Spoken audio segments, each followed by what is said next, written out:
What's goody? Hey man, sorry about yesterday, man. I did not get that small forward video out for y'all yesterday. I was super busy. I didn't feel good yesterday, and I was super busy, so it was a lot of things going on. My allergies are bothering me right now, so if you see me like scratch with my eyes, I don't know if you see me playing with my nose a lot, hear me sniffing a lot or anything like that. It's just allergies. I don't know why. Randomly today, I literally took the dog out. You see my daughter. Let's chill with that. I took the dog out yesterday, and this morning, and I don't know what it is, dude, but ever since then, my allergies have been bugging. Eyes have been itching, nose has been runny. My nose has been congested. I've been sneezing all day. You can probably hear it in my voice. Just been weird. But today we are here with the top 5 small forwards entering next season. Listen, I'm going to give you top 5 small forwards tonight, top 5 power forwards in the morning, top 5 centers tomorrow night. And then what we are going to do is Tuesday, I'm going to give you my predictions and everything like that. And then Wednesday, even though it will be after the season starts, technically I'm going to give you one thing to be excited for about every single team. That's how we're going to do this. And then, yeah, we'll see after that.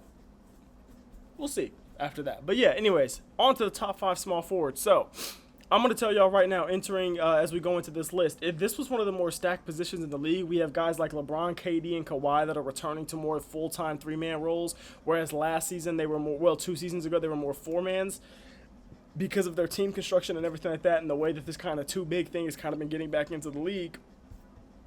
Those guys played 3-mans last year, so this is now one of the most stacked positions in the league, and I didn't even think about it like that. Like, I'm going into this list thinking, damn, this is about to be a weak list. This is about to be one of those that I can just breeze through because I'm thinking of it like I was thinking about it last year, and I'm going into it thinking, yeah, point guard, center is really the only ones we're going to have to think too much about, and I'm looking at this, I'm like, damn.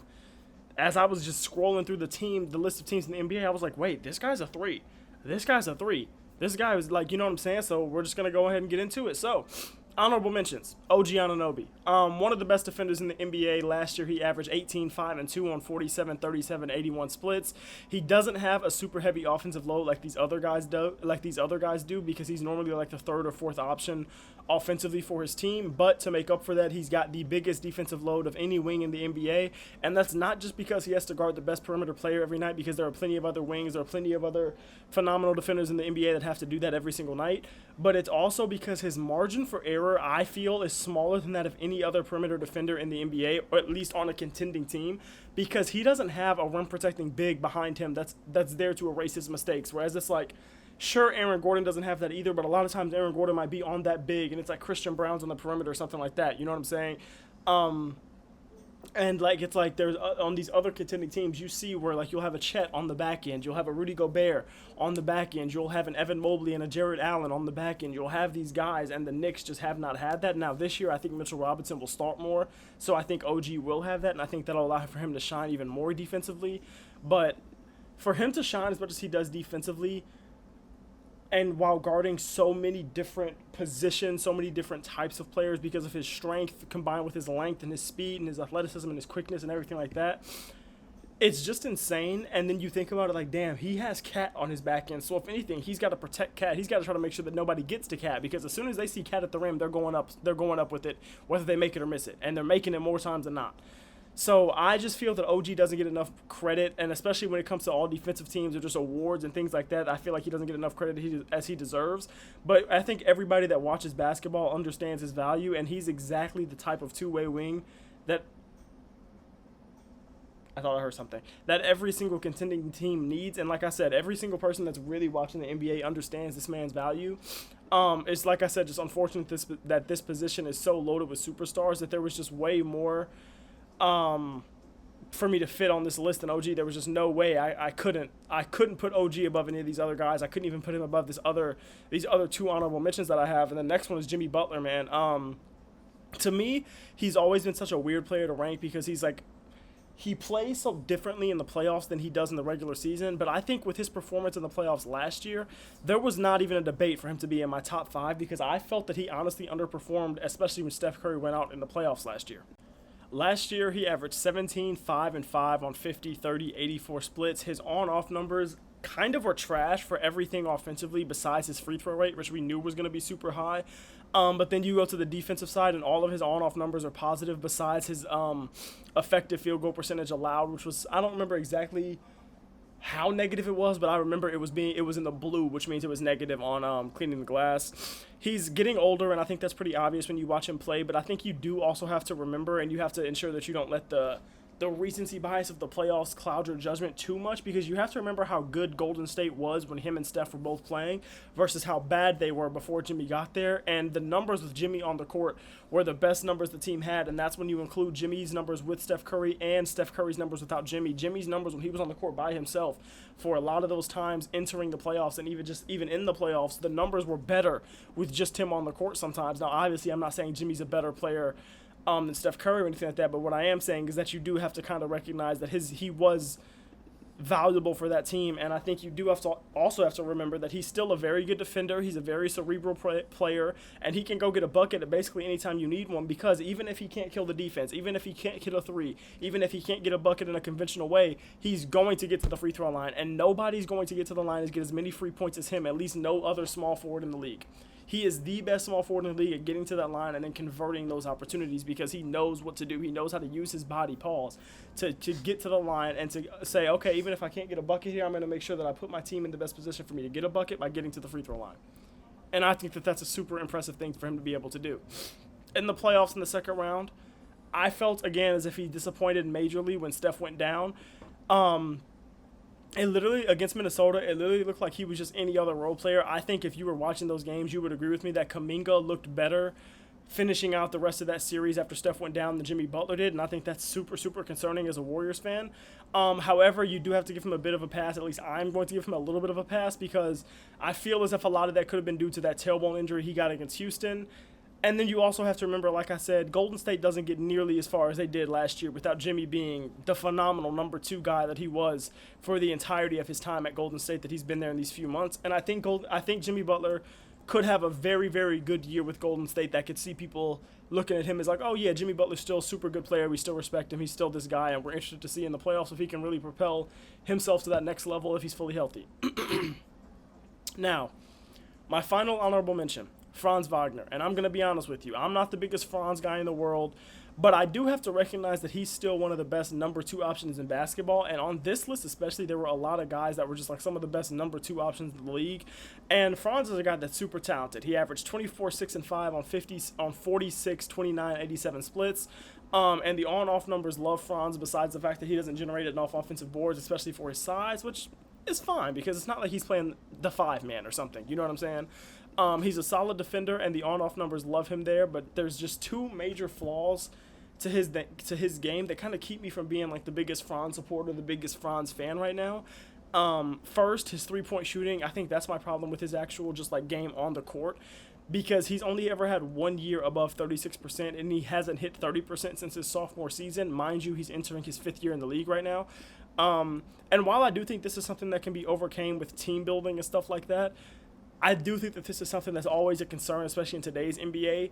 Now, granted, he can be an offensive hub, and he plays well on the other end. So, like I said, putting the right team around him might be able to mitigate that issue at least a little bit. But that's, always a concern. And then my even bigger problem with him is just like as a player in general is how bad he plays in the playoffs, or just how underwhelming those playoff numbers have been in comparison to his regular season numbers so far in his career. And last year, you're going to look at his numbers, you're going to say he didn't play bad at all in the playoffs. He averaged 26, 5, and 6. That's a big jump from his first year in the playoffs. 2 years ago when they played the Cavs, and then you're going to go over and you're going to look at his shooting splits, and you're going to say, oh, he went from shooting 46, 29, 87 to 44, 19, 77, dropped in all 3 areas. In 2 of those areas, he dropped by a full 10 percentage points. That's not concerning to anybody. Now, don't get it wrong. He's playing Boston, but I think if you were to go back and rewatch that Boston series, you would say that Boston didn't look great against Orlando. Boston didn't look like the team that was the defending champions against Orlando. And that, I feel like I'm hearing something in that first round last year. And I feel like if Wagner shoots just a little bit better than Orlando, I think if he shoots a little bit better last year, then Orlando might have been able to get past Boston. Granted, I think they would have needed more than just him shooting a little better, but I do think that him shooting would have helped them, and I think it would have gave them a much better chance. Like I said, Franz is a phenomenal player, but ultimately it's his lack of shooting and his just inefficiency and ineffectiveness in the playoffs that have kept him off of this list, especially with the season that the guy that I have at number 5 on this list just had. And with all that being said, I recognize that Franz carries a heavier load, especially offensively, for his team than some of the other guys on this list, just because his team isn't as great. It's really just him, Paolo, and then a massive drop-off. So he's not far at all from making the top 5. Don't let my critiques of his game make you think that I'm a Franz hater, that he's super far off the top 5, because he's not at all in reality. All right, so on to the top 5, man. Starting out with number 5, we got J-Dub. This is a guy that had a phenomenal year last year, but even with that all being said, he hasn't done quite enough to be ahead of anybody else on this list. And while I do think he's close to number 4, and I think if he has, let's say if he were to have a year like he had last year, and then the guy that I have above him at number 4 has a bad year as a number 1 option this year, which he'll be the number 1 option for the first time in his career this year, J-Dub could very well move up my list after that. So we'll see. But yeah, J-Dub, phenomenal season last year. When I was first doing this list, he was like the first guy I thought of. I was like, okay, Jaylen Brown, and then I thought of J-Dub as the small forwards, forgetting that guys like Haiti, Kawhi, LeBron, all these guys played threes last year. I just kind of spoiled my list a little bit. I didn't think about that, but whatever. He averaged 21, 5, and 5 on 48, 36, 78 splits. He was all NBA third team. He was an all-star, and he was all defensive second team. Don't get me wrong, I understand he was on a loaded team and that he was in the easiest position out of any of these players on this list, but you do have to recognize that what this man did in these playoffs and did in these finals, as well as just consistently throughout the entirety of the season, was more than enough for him to get on this list. In the playoffs, he averaged 21, 5, and 5 on 45, 30, 79 splits. Essentially the same thing, except his shooting splits went down a little bit, which on a team that still struggled a little bit with spacing the way OKC did, his shooting splits going down just a touch as the guy that's getting the second most attention from defenses makes sense for me a little bit, especially as a young guy. Don't forget, this man put up 40 points in a finals game while averaging 23, 5, and 4 in those finals. He had a consistently impressive season while also showing up for his team in a major way in the biggest moments of the season in games where maybe Shea was struggling a little bit, maybe the defense was getting to Shea a little bit. It was J-Dub that would go out there and have those 40-point performances for you, and I think he solidified himself as one of the best number 2 players in the NBA, and outside of some other guys on this list, he might be the best number 2 player in the NBA, but we're saying a lot because there's a lot of guys that are really good number 2s. There's a lot of really good teams in the league, so maybe not. But anyways, number 4, Jaylen Brown. Y'all probably got this already based off of what I said about the guy I had in 4th earlier. This is one of the 2 guys that I think is probably a better number 2 than J-Dub that's on this list right now. Last year, he put up 22, 6, and 4 on 46, 32, 76 splits. He was also an all-star. Shockingly, when I was doing this research, I noticed that the on-off stats didn't really love Jaylen Brown, especially defensively. He was a negative in pretty much every area that cleaning the glass covers, which is weird to me because I feel like his defense and his rim pressure are some of my favorite things about Jaylen Brown's game, and the numbers just didn't love him as much on-off as I maybe thought they did, and I wonder how much of that is like the rotation with him and Jason Tatum. Maybe it's just the numbers love Jason Tatum so much that they look a little worse for JB. I'm not sure, honestly, but we know who JB is, and we know that those on-off numbers don't tell the whole story because we know just how good this man is.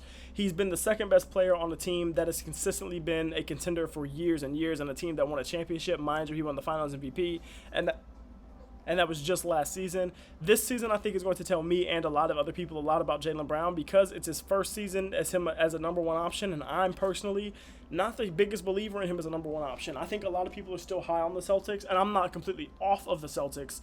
I'm just not high on Jaylen Brown, and obviously if I'm not high on your number 1 option, I'm not going to be super high on you as a team. Just how it is. What I will say, though, I'm not a Jaylen Brown hater.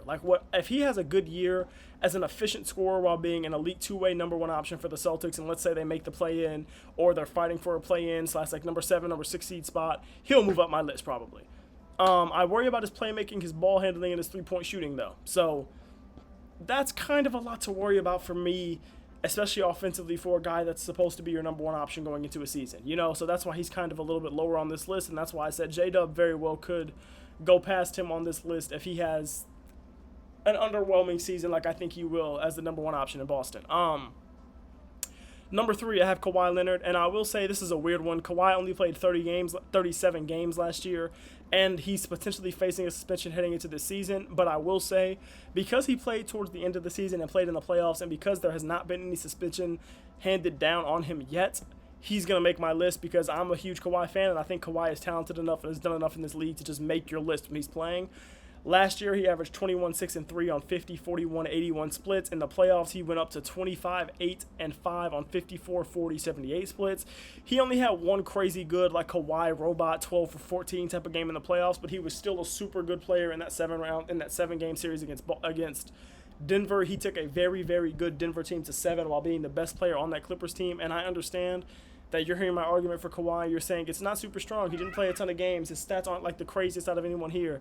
But honestly, I'm a huge Kawhi fan, and if you told me that every season I get 37 games of Kawhi plus a full playoff run of Kawhi, I'm taking that over a considerable amount of small forwards in this league, to be honest, and that might not be fair to these other small forwards, but at least I'm going to be real with you about my bias. At number 2, I've got Kevin Durant, and I'm going to be honest with you. He could very easily, not very easily, but he very well could be number 1 on this list by the end of the year if he balls out enough in Houston. I think with Fred VanVleet being out, if Kevin Durant gets this team to still be a top 3, top 2 seed, and the guy that I have at number 1, who you're probably guessing doesn't have the best season of all time, Kevin Durant could very well be number 1 on this list. Similarly with Kawhi, and the guy that's above KD on this list is just insane with what he's been able to do at his age. He's averaged 26, 6, and 4 last season on 53, 43, 84 splits. You know KD's damn near going to be 50, 40, 90 every year, and that was on a bad team with just a bad team construction. So that's impressive. He was 99th percentile in effective field goal percentage when on the court, and he was phenomenal at getting to the line. He was 90th percentile in points per possession. And I don't remember exactly what his numbers were off the line or like free throw rate, but I wrote in my notes that he was phenomenal at getting to the line, so it was probably a very high percentile that he was at free throw rate. He was an all-star, but he did not make All-NBA because he only played 62 games instead of 65, and also his team was like the 11 seed, so he might not have made it anyway. You know who Kevin Durant is, you know what he's going to give you, and he's going into yet another situation in Houston with a ton of expectations, and while he didn't make the playoffs last year and he's consistently underperformed when he has made the playoffs in recent years, this is Kevin Durant. You could argue there's an argument for Kawhi over KD, but KD's the better player. KD's always going to have more games played than Kawhi. And I think pretty much every team in the league, if it had to say 1 year of KD or 1 year of Kawhi, I think pretty much every team in the league is probably taking 1 year of KD. At number 1, lastly, I think y'all know who we have here at this point. It's LeBron James. It's absolutely insane that this man is still the best at his position at the age of 40. He's essentially a consensus top 10 player of the NBA still. He averaged 24, 8, and 8 last year on 51, 38, 78 splits. 6th in MVP voting, 7th in clutch player of the year. He was an all-star. He was all-NBA second team. He was 98th percentage in usage and 99th percentile in assist percentage. Absolutely insane. In the playoffs, his numbers went up to 25, 9, and 5 on 49, 36, 77. And mind you, he might have been the best, if not the best, then the second best. He was a top 3 defender on his team in the playoff last year and just in the regular season, and you could argue he was top 2. Like, when the Lakers' defense was locked in, a lot of that, it was Dorian Finney-Smith and it was LeBron. And then, like, with them was Rui Hachimura, but it was really those two guys when that defense was super, super locked in. And it's insane that you have to rely on a 40-year-old guy to do that still. Shame on you, Lakers. But then at the same time, you traded for Luka, so what can I really say? You hit on the Austin Reeves draft pick. What can I really say? Yes, LeBron is a number 2, and he's really the only number 2 that's in my top 3 for this list. But he was a number 2 to Luka Doncic. You know what I'm saying? He's not a number 2 to the 10th best player in the league. He's the number 2 to maybe the 3rd best player in the league. So it's a little different. And if you're watching ball, I think you recognize how much is being asked of LeBron, especially on the defensive side of the ball. And it's just absolutely insane how efficient, how productive, and just frankly, how good and dominant at basketball this man still is at his age. But yeah, man, let me know what y'all think about my list. Let me know what y'all list is. Hit me up on Twitter. Hit me up in the comments below. Let me know what y'all think. Let me know if y'all think I was bugging. Let me know if y'all think I missed out on somebody. Let me know if y'all think I should have mentioned somebody I didn't mention. Let me know y'all thoughts, period, man. Please don't forget to like, comment, subscribe, share the video around. Please don't forget to tell a friend, and no matter what, keep God first. All right, peace out. I love y'all. Bye.